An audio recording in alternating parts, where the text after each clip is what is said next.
Did you know that one of the world's first states existed in Africa, predating even ancient Egypt? For too long, the narrative of history has been skewed, often erasing or minimizing the monumental contributions of African civilizations. Today, we are setting the record straight.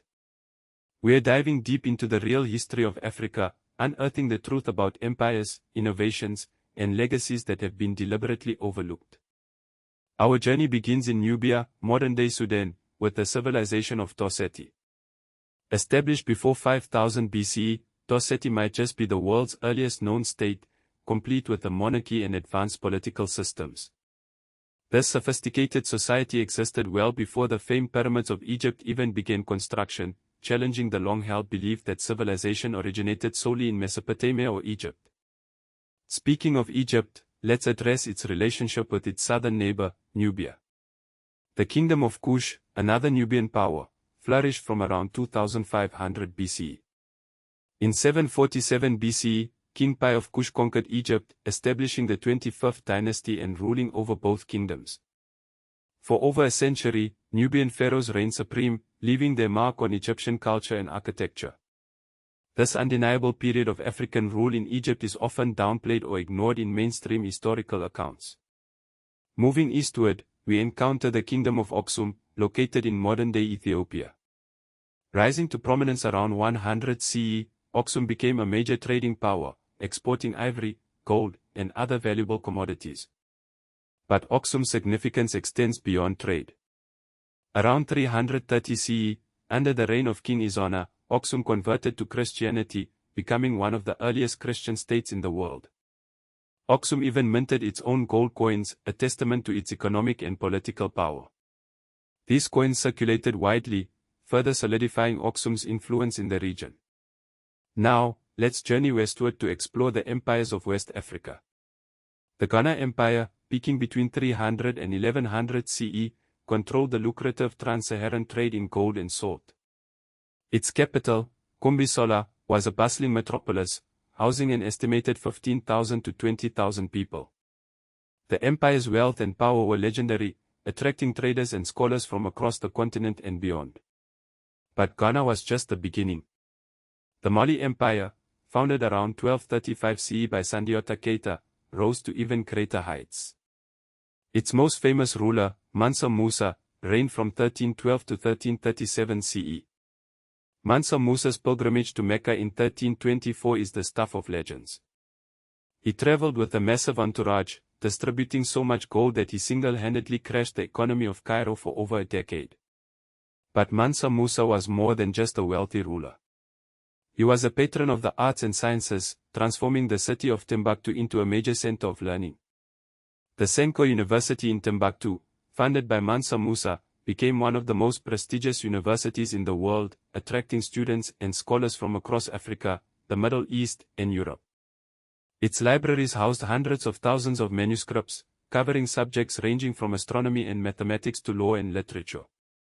The Songhai Empire, succeeding Mali, continued this legacy of scholarship and trade. Under Askia Muhammad, who ruled from 1493 to 1528 CE, the empire expanded to cover an area of over 1.4 million square kilometers. Timbuktu continued to flourish as a center of learning, boasting numerous libraries and attracting scholars from around the world. The Library of Ahmed Baba, for example, contained over 1,600 manuscripts, a testament to the intellectual wealth of the Songhai Empire. These West African empires were not isolated entities. They were connected to a vast network of trade and cultural exchange that spanned the continent and beyond. Their wealth, power, and intellectual achievements rivaled those of contemporary European kingdoms.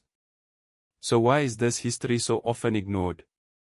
The answer, unfortunately, lies in the brutal realities of the transatlantic slave trade and European colonialism. The transatlantic slave trade, which began in the 15th century and reached its peak in the 17th and 18th centuries, forcibly transported over 12.5 million Africans to the Americas. This horrific trade decimated African populations, disrupted social structures, and fueled racist ideologies that continue to plague our world today.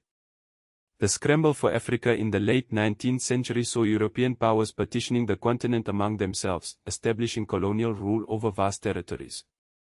Colonialism brought with it exploitation, oppression, and the deliberate erasure of African history and culture.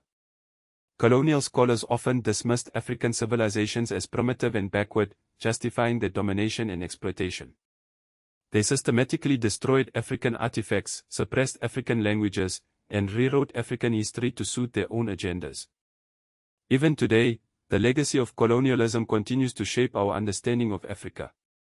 Many Western museums still hold vast collections of African artifacts, often acquired through theft or coercion. These artifacts represent a vital part of African history and culture, and their repatriation is essential for healing the wounds of colonialism. But despite the efforts to erase African history, the truth cannot be suppressed forever. Archaeological discoveries, historical research, and the preservation of oral traditions are all helping to paint a more complete and accurate picture of Africa's past. The rediscovery of the Timbuktu manuscripts, for example, has revealed a wealth of knowledge about the intellectual achievements of West African civilizations. The growing movement for the repatriation of African artifacts is also helping to raise awareness about the importance of preserving and celebrating African history and culture. In recent decades, African nations have been actively reclaiming their independence and asserting their place on the global stage. The African Union, headquartered in Addis Ababa, Ethiopia, is a testament to the continent's commitment to unity and cooperation. The legacy of Mansa Musa continues to inspire economic sovereignty movements, while the rediscovery of Timbuktu manuscripts fuels cultural revival across Mali and Niger.